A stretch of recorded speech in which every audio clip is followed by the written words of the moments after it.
If you're looking for affordable space, scenic views, and major growth potential, then Groveland, Florida just might be for you. And it is one of Central Florida's best kept secrets. You can expect larger lots for a fraction of the cost of nearby Claremont and Winter Garden, and it's much more price accessible all along the line, whether you're an entry-level buyer or someone looking in the move-up market. In today's video, whether you own in Groveland right now or you're looking to buy and invest in this particular market, this video is for you because I'm going to do a data deep dive, make some predictions about what you can expect in this growing market for 2025, because the news is swirling and there's a lot of news saying inventory is spiking really high and buyers are backing off because of affordability, but every single market is functioning differently. And today we're going to put our finger on the pulse for Groveland's housing market so you know exactly what's going on here. Now, before we dive in, let's talk about some of the growth opportunities and what to expect. As I mentioned, you have larger lot sizes in Groveland, so there's a less dense feel in this area. The other thing is you're going to get more for your money. So for instance,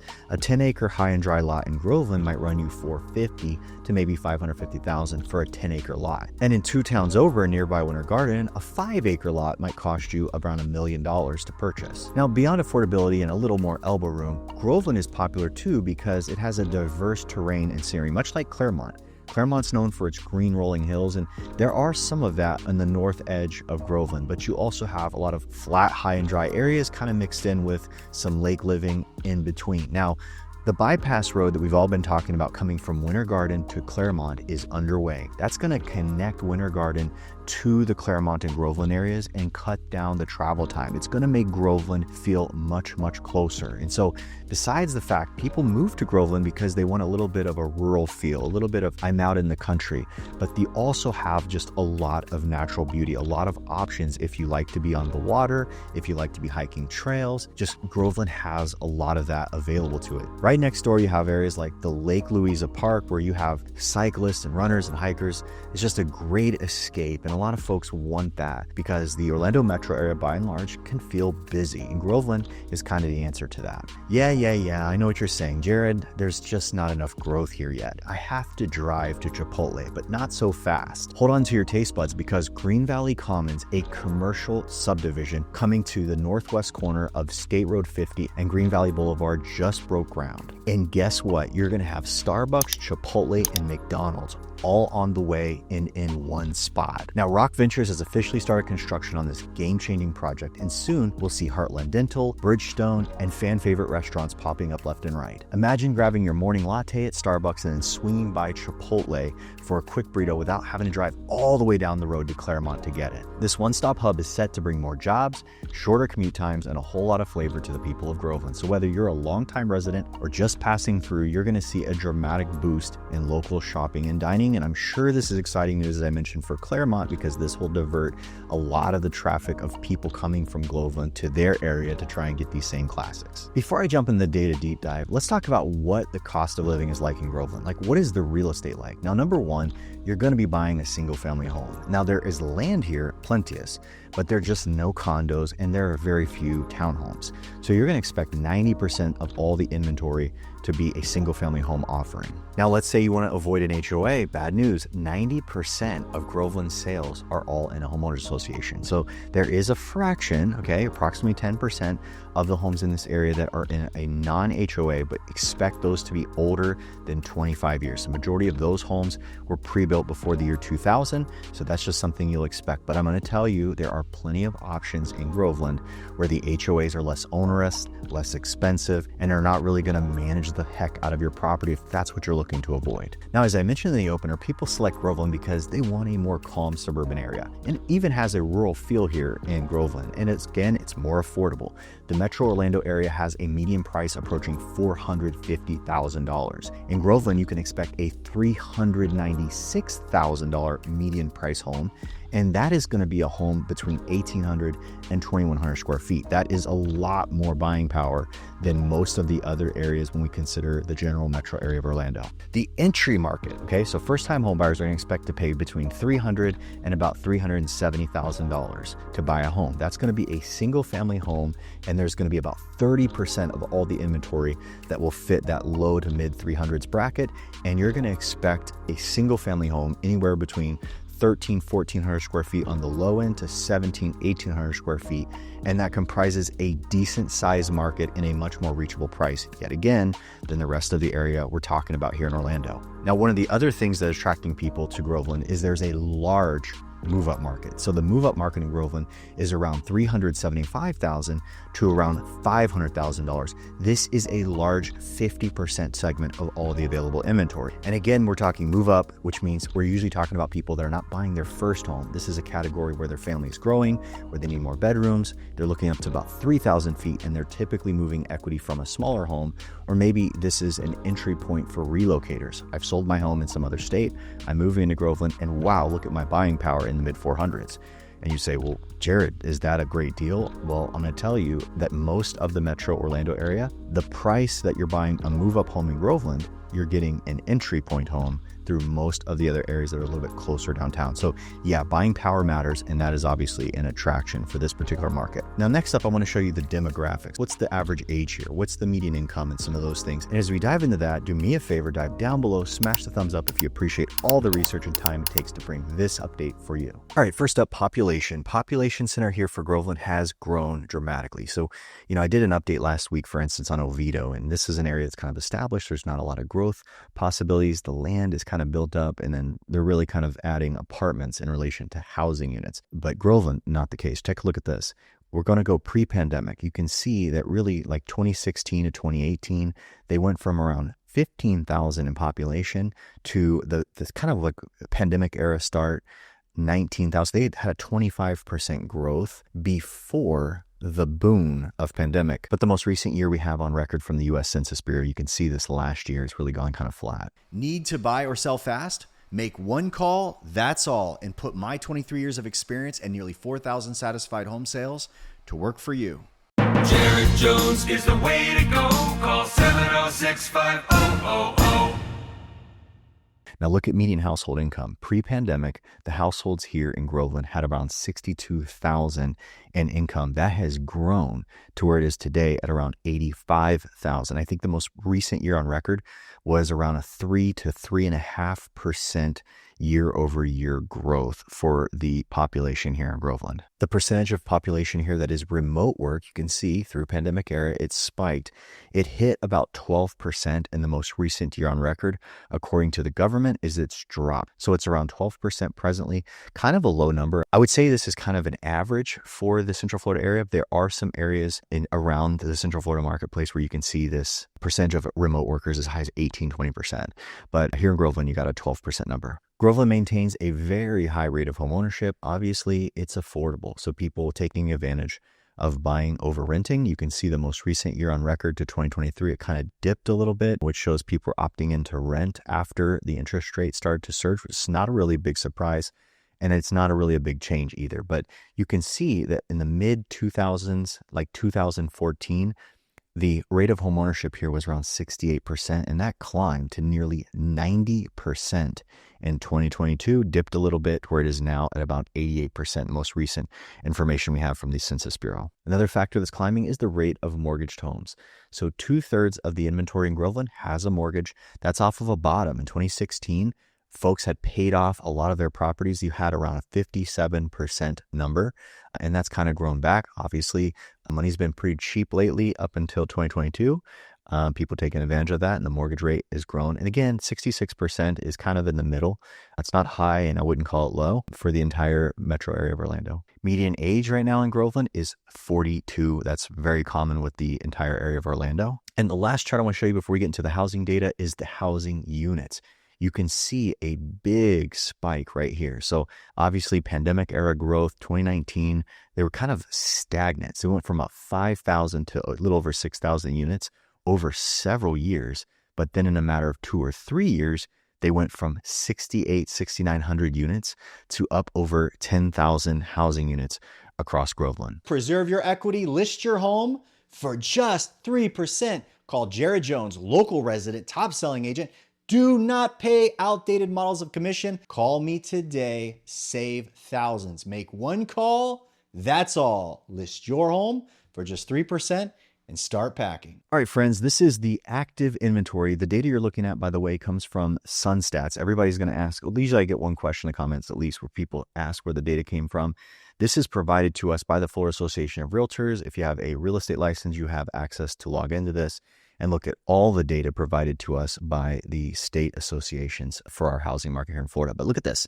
The first chart we're looking at, again, the entire zip code of Groveland, our active inventory. Now, the one thing you're going to notice is that we bottomed out, again, pandemic era. Obviously, we all know the story. We ran out of houses and there's overbidding and 50 offers on every house. And the highest bidder won the property. The big story has been that inventory is surging back across Florida. And obviously, this is getting covered by outlets everywhere. And people are kind of concerned, is things kind of tipping? Now, I think it's kind of important that I show you the demographic data because it gives you a blueprint to understand the market you're in. So take a look at this. This is pre-pandemic, okay? This was what we like to call a normal market, and we want to make comparisons to where we are now to this, not this. And I don't think most people would do that and say, wow, look how many more homes there are. Well, there was next to nothing on the market down here. But we do know in normal times that this market pre-pandemic averaged 140, 150 homes. Now look where we're at now. We're running 160, 170 homes on the market. But look what I just showed you. You saw population growth in 5 years grow by 40%. So you have to understand, all things relative, the marketplace on this side is 40% larger than this. Yet the inventory difference between this and this is like 10%. So all things being relative, the size of the market you're in now, the fact that there are more families every single year that have to put their house on the market and move for whatever reason comes up, it's just not a game changer number. But let's look at trends, right? You can see right here, interest rates spiked. Then they stayed high and elevated. The market kind of softened and got used to that. And then over time, since early 2023 and through 2024, they just started to make gains over time. The amount of static unsold inventory just kind of went higher and higher to where it is now. And if you look back 5 or 6 months, you can see that by and large, inventory here has been flat. It's just for 6 or 7 months, there's kind of been a bias towards 165 or 170 units on the market. That's where the market has been.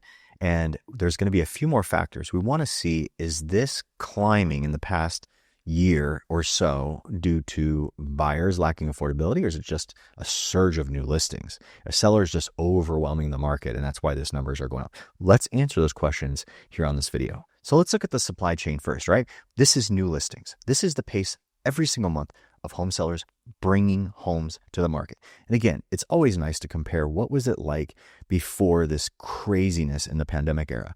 And you can see that throughout the year of 2019, most months there were 45 to maybe 60 homes hitting the market.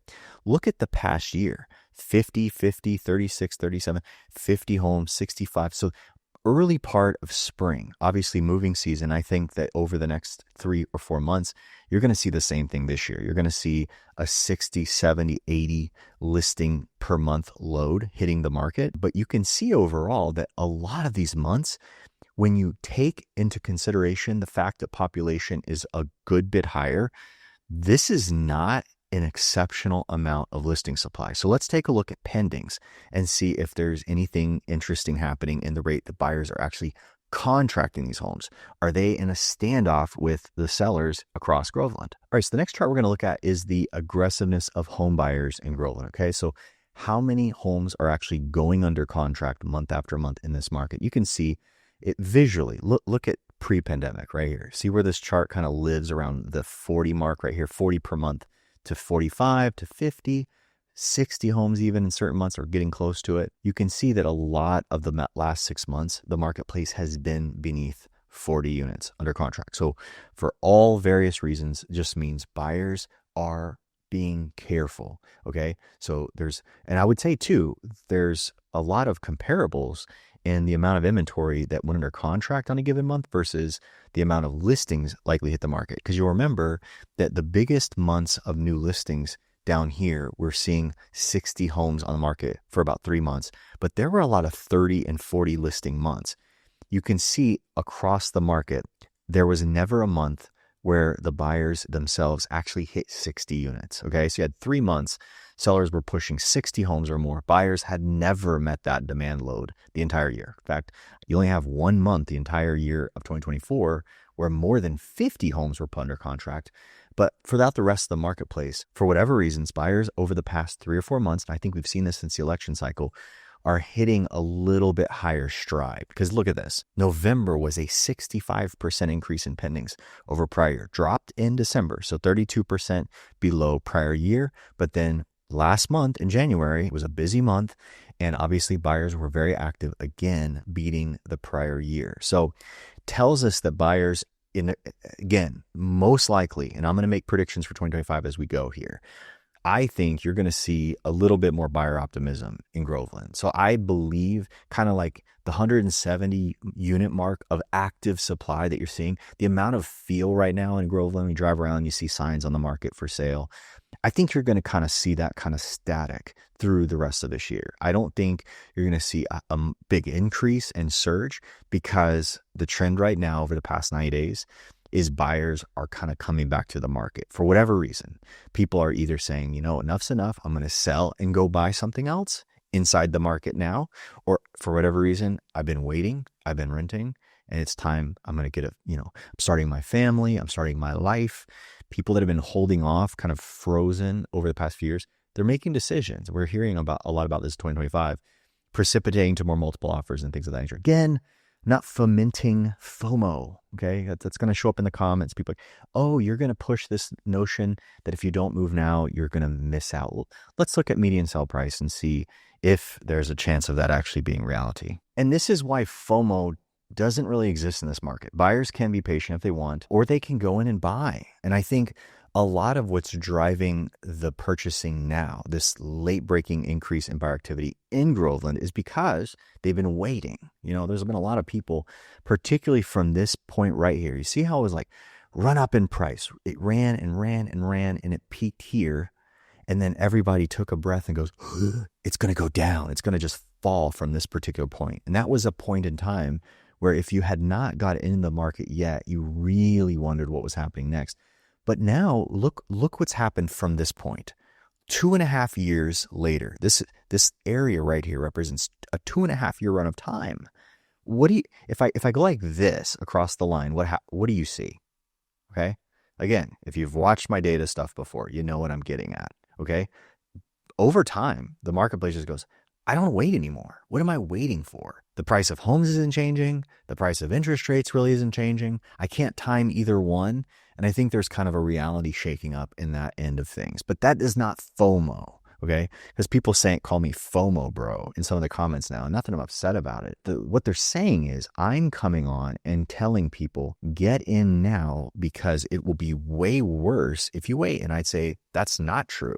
In fact, I keep saying our correction is sideways, okay? Meaning it's not going up and it's not going down. It's a sideways correction. And if this continues on for a couple more years, then ultimately the income levels and the marketplace around the price becomes more desirable as it stays stable. Everybody thinks correction in terms of a bubble pop, meaning it runs really hot, goes up really fast, and then drastically there's this steep decline that brings buyers back in. And I'm saying no. All that has to happen, because we're used to our typical history in our market is a 5.4% year gain in price, like clockwork going back 50 years. Florida's average is 5.4 for the long run, year after year. If you don't make any gains and you go straight sideways, then you have a zero gain over a year prior. That means it's corrected 5%, right? If you're supposed to gain 5% every year, but you go zero or you go up 1%, that's a 4% correction. And then now we've calculated multiple years. Look at Groveland, okay? So the price in Groveland lives right in the truth of data is like, you got to cut a line down the middle. The truth of the data isn't, oh, my house was worth 400 this month and it's down this. The trend is your friend. So the trend over a 6-8 month time frame is like right here. It's between 390 and 392 or something like that. So call it 390, 395. I just did the opener on this video. I said the median in the past 6 months was 396. That means I pulled all the sales and I went to the middle median number of everything that sold, 270 homes in 6 months' time, 396. So it tells me this is accurate. That the cutting the trend is your friend. Cut a line down the 8 months. You can see that it's 396. Now, where did it peak? Remember, it didn't peak at 415. The trend was in the middle. Okay, because look what happened after 415. It reported 393. So it wasn't 415. It was kind of, it was here. So it was probably tipping 400.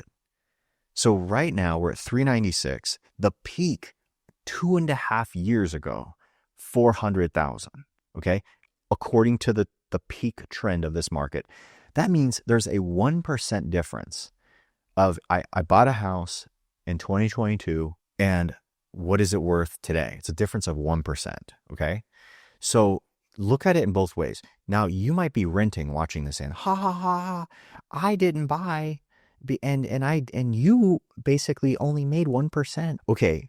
You didn't have a difference in price from 400 to 390. You didn't have the 1% loss, but you've been paying your landlord's house off for the past 2.5 years. Okay.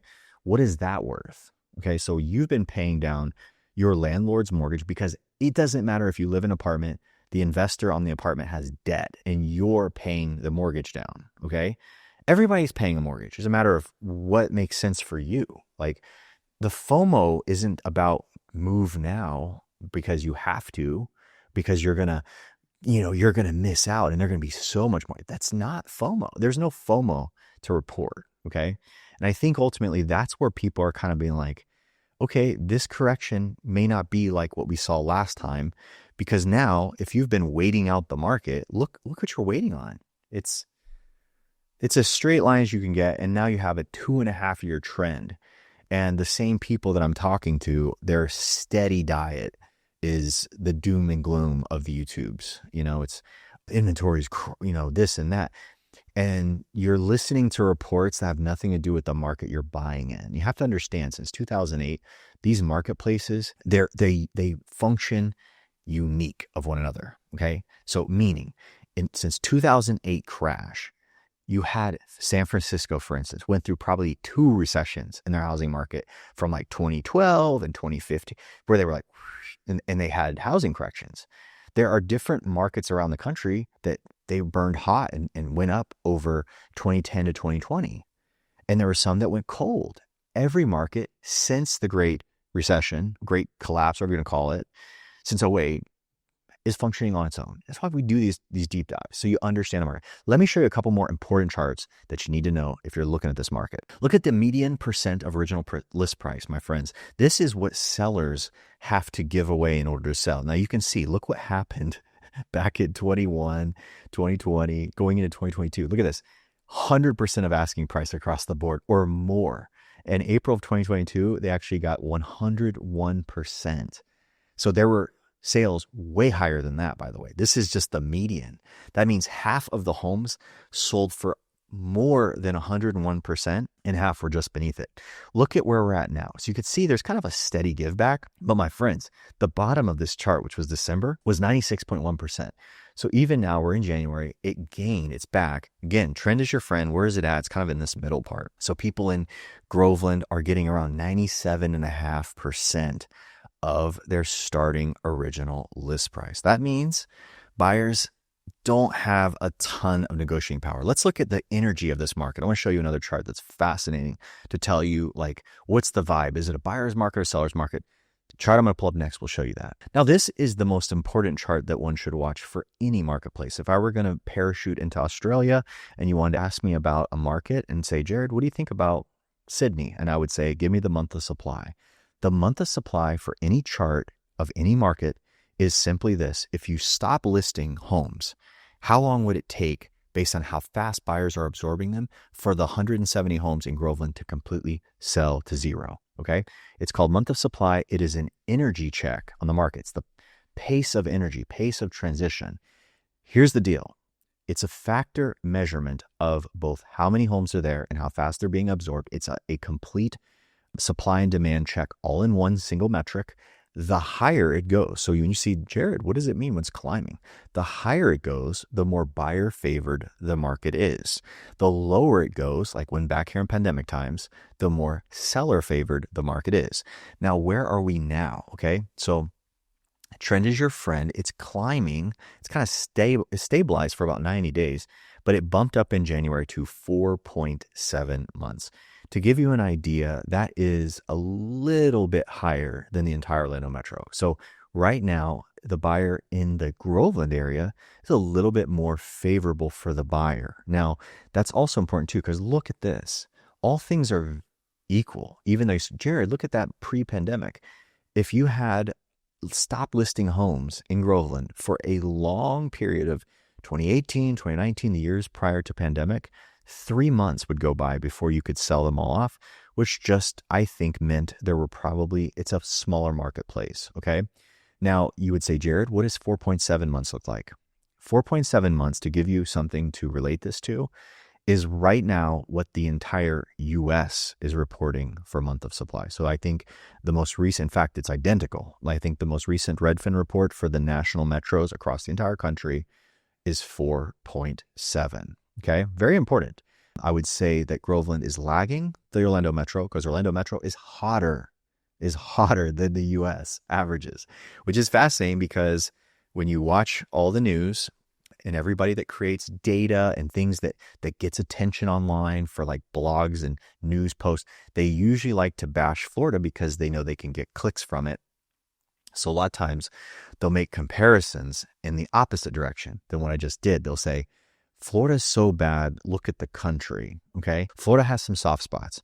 For instance, the Gulf Coast. The Gulf Coast, even before the most recent hurricanes, they were on the struggle bus. They were recovering from hurricanes from 3 years ago that slowed their market down, created a lot more lagging supply chain, hitting the market all at once. Those areas look different than ours. You have areas around the state that have a massive shift in the condo market because these 3+ story, 30-year-old buildings are going through milestone inspections and people just can't sell them, okay? They're coming with major mystery bills that buyers don't want to contend with. That stuff is all getting projected on different markets. Orlando is far hotter than the US, probably 30% higher pace when you look at the exact same data point I'm showing you on the screen, month of supply. And again, Groveland is a sample of a pace of market similar to the national market. And I would just tell you, it's a healthy market if you want to sell or buy, very balanced. You'd say, Jared, is the seller getting a favor or the buyer in favor? Who has the strength? It's balanced, okay? If this right here goes to 6 months of supply or 7, if this climbs the chart, we'll have a different conversation. And for that to happen, buyers will have to keep hitting the brakes and a lot more sellers will have to put a lot more homes on the market. But I'm telling you, the trend coming into 25, a more active buyer, sellers aren't really surging ahead. So in all accounts, I think, and again, I'm going to keep my eye on this. We're going to be another update for this particular market in a few months. We're going to come back and check. And I have a feeling that going into the busy months of spring and summer, this marketplace will probably look similar and feel similar to the way it is now. I hope there's more transactions, and I think there will be, just because of all the attractiveness and the things that people like in Groveland for the reasons I mentioned in the opener. If you're in the Central Florida area and you're looking for a great church, I'd love for you to join me at the Grove Bible Chapel. Just visit joinmeatthegrove.com for full details.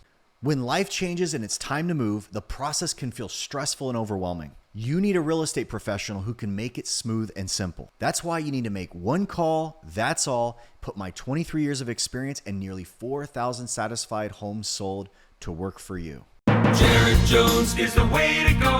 Call 706-5000.